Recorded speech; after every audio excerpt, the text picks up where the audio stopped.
This is how God removes family members who secretly don't love you. Let me speak to you directly for a moment. If you've ever felt deeply wounded, confused, or quietly broken by someone in your own family, this message is for you, because there is a pain that cuts deeper than betrayal from strangers. There is a wound that lingers longer than rejection from friends. It is the pain that comes when the people who share your blood do not share your heart, when the ones who should protect you instead compete with you, when the ones who should celebrate you secretly resent you, when love is spoken with the mouth, but withheld in the spirit. And many believers struggle here because we were taught that family is forever, that blood means loyalty, that endurance means obedience. So when tension grows, when distance forms, when conversations feel heavy, we blame ourselves, we pray harder, we try to fix what God is quietly removing.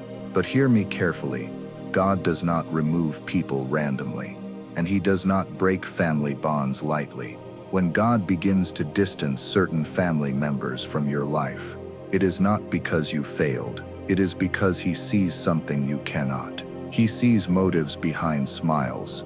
He sees jealousy hidden behind jokes. He sees resistance masked as concern. Some of you have been asking, God, why does this hurt so much? Others are wondering, why do I feel more peace when I'm away from them? And some of you already know deep down that God has been slowly, gently, painfully separating you from people who never truly wanted you to rise. This message is not about bitterness. It is not about dishonoring family. It is about spiritual clarity, because sometimes the greatest protection God gives you is distance. And sometimes the hardest truth to accept is that not everyone who calls you family is meant to walk with you into your future. Let's begin here, where the pain actually starts. Part 1. The pain no one prepares you for. Betrayal from your own blood. There is no pain like family pain. Not because family members are more powerful, but because they are closer. You expect strangers to misunderstand you. You expect enemies to oppose you. But family is supposed to be safe. Family is where you let your guard down. It's where you show your weaknesses. It's where you assume love doesn't need to be earned. That's why betrayal from family doesn't just hurt your emotions. It shakes your identity. When a family member secretly competes with you, it doesn't feel like conflict. It feels like confusion. You start asking questions like, what did I do wrong? Or why does my success make them uncomfortable? You replay conversations in your head. You shrink your voice. You dim your light, all to preserve peace that was never real. The Bible is honest about this pain. Joseph was betrayed by his brothers. David was hunted by Saul, who treated him like a son. Jesus himself was misunderstood by his own family before his ministry began. Scripture does not hide the fact that sometimes the deepest opposition comes from the closest circle. And here's what makes it worse. Family betrayal is often silent. It's not loud hatred. It's quiet jealousy. It's support that disappears when you move forward. It's prayers that feel hollow. It's advice that subtly discourages your calling. They may never openly attack you. They may even say, I just want what's best for you. But their actions reveal discomfort with who you are becoming. And your spirit feels it, even when your mind tries to explain it away. This is where many believers suffer the longest, because they confuse patience with permission. They think staying loyal means staying silent. They believe enduring emotional harm is godly. But God never asked you to bleed to prove your love. Let me say this clearly. God values family, but He values truth more. When family relationships begin to drain your peace, distort your identity, or resist the calling God placed on your life, heaven takes notice. God does not ignore the tears you cry in private. He does not overlook the prayers you whisper, asking Him to fix what keeps breaking you. The pain you feel is not weakness, it is awareness, and awareness is often the first sign that God is preparing to do something protective, even if it feels painful at first. Because before God removes anything, He allows you to feel the weight of it, so you understand why it cannot come with you. Part 2. Discerning hidden hostility. When love is spoken but not lived, one of the hardest things you will ever face is realizing that someone can say they love you and still not want good for you. Hidden hostility rarely looks like open hatred. It is far more subtle. It hides behind concern. It disguises itself as advice. It speaks softly, but it pulls quietly. And because it doesn't look evil, many believers ignore it until it has already done damage. This is why discernment is critical. Some family members don't hate you. They just hate who you are becoming. They were comfortable with the version of you that stayed small, dependent, predictable. But when God begins to elevate your thinking, stretch your faith, or call you into purpose, something in them resists it, not outwardly, internally. You'll notice it in small ways. They minimize your progress. They change the subject when good things happen for you.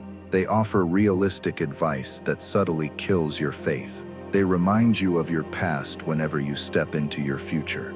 And if you're spiritually sensitive, you feel it immediately. A heaviness after conversations, a sense of unease when you share your dreams, a tightening in your spirit when you are around them too long. That's not imagination. That is discernment trying to get your attention. The Bible says love is patient, kind, and rejoices in truth. Love does not compete. Love does not secretly hope you fail so it can feel superior. Love does not tolerate you while resenting your growth. And here is the uncomfortable truth. Some people love the idea of family more than the responsibility of love. They like being connected to you until your obedience to God exposes their stagnation. They like having access to you until your calling highlights what they refuse to pursue. And instead of dealing with their own hearts, they project discomfort onto you. So they question your motives. They downplay your faith. They plant doubt, carefully, gently, repeatedly. God allows this season not to hurt you, but to reveal hearts. He doesn't expose immediately, because exposure would destroy relationships too fast. Instead, He allows patterns to form. He allows inconsistency to show. He allows your spirit to become aware before your emotions catch up. This is why you must stop explaining away what God is showing you. Discernment is not suspicion. Discernment is clarity, and clarity does not accuse. It observes. If someone's words say "I love you," but their presence drains you, if their advice pulls you away from faith instead of toward it, if your growth makes them uncomfortable instead of joyful, pay attention. God is not turning your heart against them. He is opening your eyes to what was already there. Because before God separates people physically, He separates you emotionally. And before He removes anyone from your life, He reveals whether their love is real or conditional. This is not judgment. This is preparation. And preparation always begins with discernment. Part 3. God does not expose first. He separates first. Most people think God works through confrontation. They expect exposure, arguments, dramatic endings. But God rarely begins that way, especially when family is involved. God begins with distance. Before truth is revealed, before motives are confirmed, before anything is explained, God often creates space. Conversations shorten, invitations slow down. The closeness you once had quietly fades, and you don't know why. Only that something feels different. This is not accidental. This is mercy. If God exposed everything at once, it would crush you. It would harden your heart. It would turn pain into bitterness. So instead, He removes you gently. He pulls you out of environments where your spirit is constantly strained. He allows silence to protect you, where words would wound you. Many of you are in this season right now. You're not fighting. You're not arguing. You're just stepping back, and you've been wondering if you're doing something wrong. You feel guilty for feeling peace in the distance. You question whether you're being unloving. But hear me clearly. Peace is not rebellion. Peace is often confirmation. God knows that if you stayed too close while he was still working on your discernment, you would doubt yourself. You would explain away what he's trying to show you. You would remain emotionally entangled with people who cannot go where you're being led. So God separates before he explains. He knows that clarity comes faster in quiet. He knows healing happens faster in space. He knows obedience is easier when you're not constantly pulled by familiar voices. This is why some prayers go unanswered.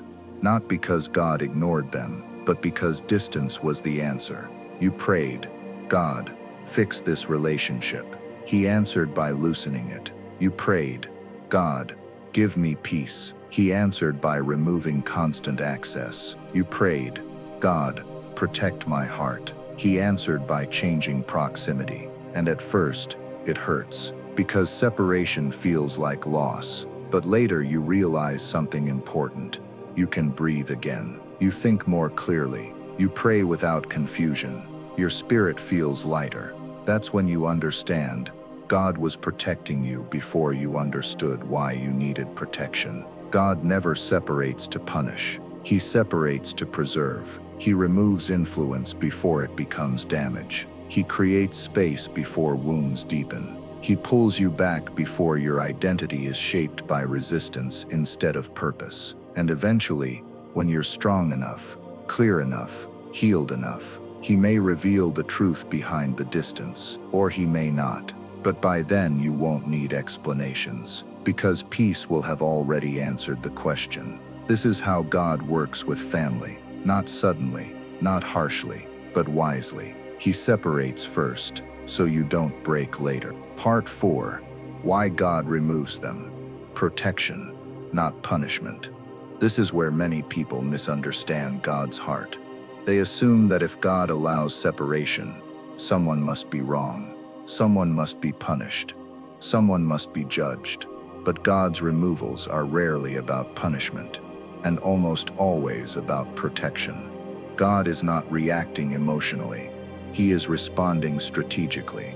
When God removes certain family members from close access to your life, it is not because he hates them. It is because he loves you enough to guard what he placed inside you. Purpose is fragile in its early stages. Faith can be crushed when it is constantly questioned. Calling can be delayed when it is surrounded by quiet resistance. Some family relationships do not attack your faith directly, but they weaken it slowly. They normalize fear. They normalize doubt. They normalize staying where you are. And God will not allow your destiny to be negotiated by people who cannot carry its weight. Think about Abraham. God didn't just call him to believe. He called him to leave. Leave familiar voices. Leave inherited thinking. Leave family systems that could not sustain the promise. It wasn't rejection. It was alignment. Joseph had to be removed from his brothers not because he was arrogant, but because his calling made them uncomfortable. David had to be separated from Saul not because Saul was always evil, but because Saul could not tolerate David's future. Even Jesus, before fully stepping into ministry, experienced distance from his own family because they did not yet understand what God was doing in him. Here is the truth many don't want to hear. Some people cannot love what God is growing in you because it exposes what they refuse to grow in themselves. So God intervenes, not harshly, not angrily, but firmly. He sees conversations that confuse you. He sees influence that drains you. He sees emotional access that delays you. And because God thinks generationally, not emotionally, he removes what threatens long-term purpose, even if it hurts short-term comfort. This is why forcing closeness can be dangerous. Just because someone is family does not mean they are assigned to every season of your life. Some people are meant for your foundation, but not your future. And God knows when access must change for growth to continue. Let me say this clearly. God does not remove people to isolate you. He removes them to strengthen you. He is not breaking your family. He is protecting your calling. And one day you will look back and realize what felt like loss was actually covering.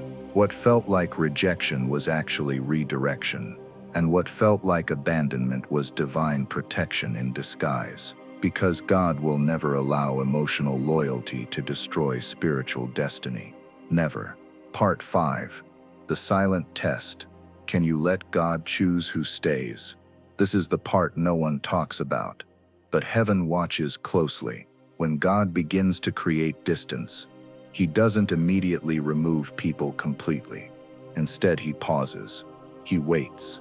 And in that waiting, a test begins. Not for them, but for you. Will you trust God, or will you chase familiarity? Most believers fail here because the pull of family approval is strong. You want to explain yourself. You want to fix misunderstandings. You want to prove your heart, and God stays silent. Not because He doesn't care, but because He wants to see what you'll do when clarity costs you closeness. This is the silent test. God watches to see whether you will keep shrinking yourself to keep people comfortable, whether you will keep justifying disrespect in the name of peace, whether you will reopen emotional access just to avoid being misunderstood. And this test hurts because it feels lonely. You start asking questions like, am I being selfish? Am I dishonoring my family? Why does obedience feel so isolating? But obedience often does feel isolating. At first, because choosing God's will over human approval always costs something. Jesus said it plainly. Following Him would divide households, not because love disappears, but because priorities change. Light exposes what darkness prefers to hide, even when that darkness wears a familiar face. This is where many people sabotage what God is doing. They go back too soon. They reopen doors God gently closed. They apologize for boundaries God established, not because God told them to, but because silence made them uncomfortable. But hear this clearly. Discomfort is not disobedience, and loneliness is not abandonment. Sometimes God removes noise so you can hear Him clearly. Sometimes He removes voices so His voice can finally become loud enough in your life. And in this quiet, God is asking you one question. Can you trust me with who stays? Can you let God choose your inner circle, even when it costs you tradition? Can you believe that obedience will not leave you empty, but aligned? Can you accept that not everyone who started with you is meant to continue with you? This is not rebellion. This is surrender. Because when you stop chasing people, God is removing. You stop fighting His protection. You stop confusing loyalty with fear. And you begin to understand that God is not taking love away from you. He is repositioning it. And once you pass this test, something changes. Peace replaces anxiety. Clarity replaces confusion. Strength replaces insecurity. Because the moment you let God choose who stays is the moment you step fully into who you are becoming. Part 6. Healing without bitterness. Staying pure while God prunes. This is where the battle becomes internal. When God removes people from your life, especially family, the temptation is not anger at first. It's sorrow. But if sorrow is left unattended, it quietly hardens into bitterness. And bitterness is dangerous because it poisons the very heart God is trying to protect. God's goal is not just separation. His goal is healing. You can be removed from harmful proximity and still carry the wound inside you. You can obey God outwardly while bleeding inwardly. That's why this season matters so much, because how you heal determines who you become. Healing does not mean pretending it didn't hurt. It does not mean denying the damage, and it does not mean forcing yourself to feel love you don't feel yet. Healing begins with honesty before God. You bring Him the confusion. You bring Him the disappointment. You bring Him the grief of losing people you thought would always stand with you. And here is something many believers need to hear. Forgiveness does not require restored access. You can forgive fully and still maintain distance. You can release resentment without reopening doors. God never asks you to reconcile without wisdom. He asks you to forgive so your heart stays free, not so others regain influence. This is how you stay pure while God prunes. You stop rehearsing old conversations. You stop defending yourself in imaginary arguments. You stop waiting for apologies that may never come. Instead, you let God be the keeper of justice. The Bible says God is close to the brokenhearted, not the bitter-hearted, not the resentful. The brokenhearted, the ones who allow pain to soften them, instead of hardening them. And this is where real maturity is formed. You learn to love without access. You learn to pray without bitterness. You learn to wish people well without needing them near. That is strength. You are not becoming cold. You are becoming clear. You are not losing compassion. You are learning discernment.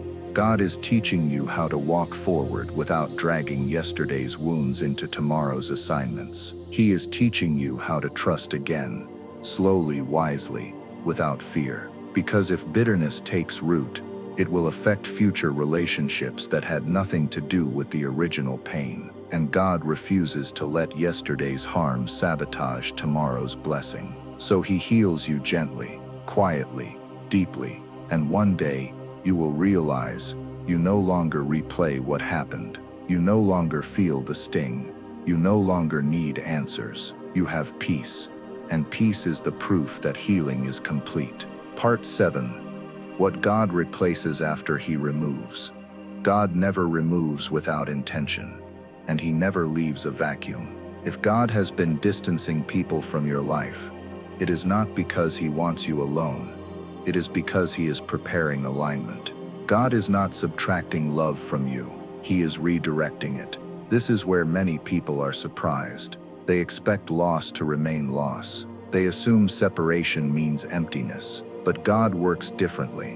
When He removes connections that drain you, He creates space for relationships that build you. This is where spiritual family begins to matter. Spiritual family is not defined by blood, but by fruit. These are the people who recognize the grace on your life without competing with it. The ones who celebrate your growth without feeling threatened. The ones whose presence brings clarity instead of confusion, peace instead of pressure. And God sends them at the right time, not too early, not too late, because if they came before the pruning, you would not recognize their value. And if they came while you were still emotionally entangled with the past, you would not have room to receive them. This is why God often removes before He replaces. He wants your hands empty enough to receive what is next. You begin to notice it slowly. Conversations feel safe again. Support feels genuine. Advice strengthens instead of weakens your faith. You no longer feel the need to explain yourself. You are no longer shrinking to keep others comfortable. You are allowed to be fully who God is shaping you to be. And something else happens. Your confidence returns. Not arrogance, not pride. Confidence rooted in peace. You trust your discernment again. You stop doubting whether your feelings were valid. You realize God was guiding you all along, even when you didn't understand the process. And here is the most beautiful part. God restores you before He restores relationships. Sometimes reconciliation comes later. Sometimes it doesn't. But by the time God is finished, you are no longer dependent on outcomes. You are anchored. You no longer beg for love that costs you your identity. You no longer chase approval that requires self-betrayal. You no longer fear walking alone because you know God walks with you. What God replaces is not just people. He replaces confusion with clarity. He replaces anxiety with peace. He replaces insecurity with identity. And one day you look back and realize, what felt like a breaking was actually a building. What felt like isolation was actually preparation. And what felt like loss was alignment in disguise. Because God never removes what you need. He removes what can't go with you. And what He brings next will match who you are becoming. Conclusion: when God removes, it is because He is protecting. Let this settle deep in your spirit. God does not remove people from your life casually. He does not sever connections without cause, and He does not allow painful separation unless something far greater is at stake. If God has been distancing certain family members from you, it is not because you are unloving. It is not because you failed, and it is not because you misunderstood his heart. It is because he sees the full picture, and you only see the pain. God removes what drains you to protect what he planted in you. He sees conversations that weaken your faith. He sees emotional access that delays your obedience. He sees hidden resistance that could slowly destroy your confidence. And because God values your calling, your peace, and your future, he intervenes, not loudly, not harshly, but intentionally. You were never meant to carry everyone with you. Some people are assigned to your beginnings, not your becoming. Some are meant to shape you, but not stay with you. And some must be loved from a distance, so you can remain whole. This does not make you cold. It makes you obedient. This does not make you rebellious. It makes you aligned. You can honor family without surrendering your purpose. You can forgive without reopening wounds, and you can walk forward without dragging emotional weight. God already asked you to release, so stop questioning the peace God gave you in the distance. Stop doubting the clarity that came after separation, and stop blaming yourself for choosing obedience over familiarity. God knows exactly what he is doing. Trust his pruning, trust his timing, trust his protection. Because when God removes people who secretly don't love you, it is not to leave you empty. It is to position you for a future where love is real, support is sincere, and your life finally has the space to become what heaven intended. And where God is leading you next, only the right people can follow.